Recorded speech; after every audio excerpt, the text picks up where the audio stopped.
Good evening and welcome back. I'm Shelby Coates, and Jay Davis joins us from James W. Davis and Associates for It's the Law. Good evening. Good evening. Great to be here, Shelby.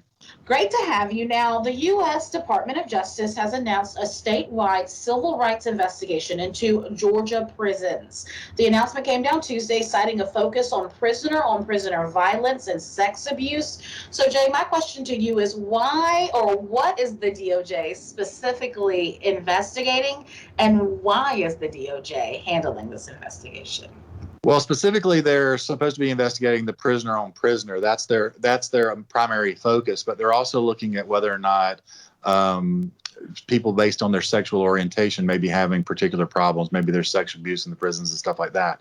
And that appears to be a secondary portion of their investigation.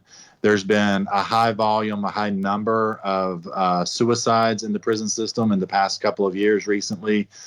In 2020, I believe it was estimated to be around 29 suicides, and there's also quite a number of homicides in prison. So they're looking into issues with regard to that.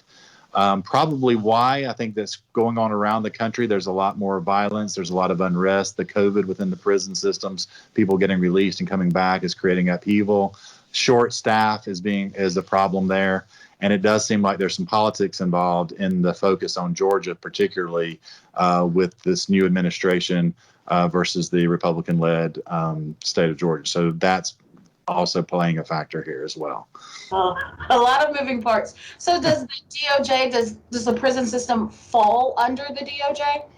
The Georgia prison system does not. The DOJ is seeking their jurisdiction in the matter about whether or not the prisoners are being subject to an inhumane treatment. Even prisoners are guaranteed to not be subject to cruel and unusual punishment and that type of thing.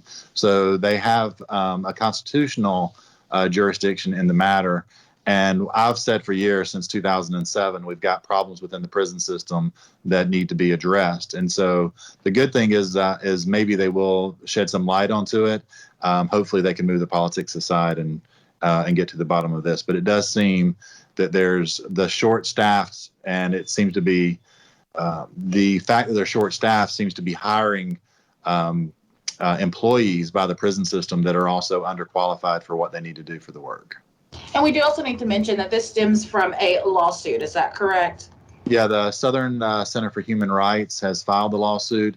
Normally, these things don't happen in a vacuum. They probably were already in connection with the Department of Justice. The lawsuit appears to have been filed last Friday. The Department of Justice got involved earlier this week. So it does seem like a tandem effort in the action that's being taken. All right. Well, Jay, thank you so much. We are definitely going to see what this probe reveals and what happens next. Thanks, Shelby. Great to be here always.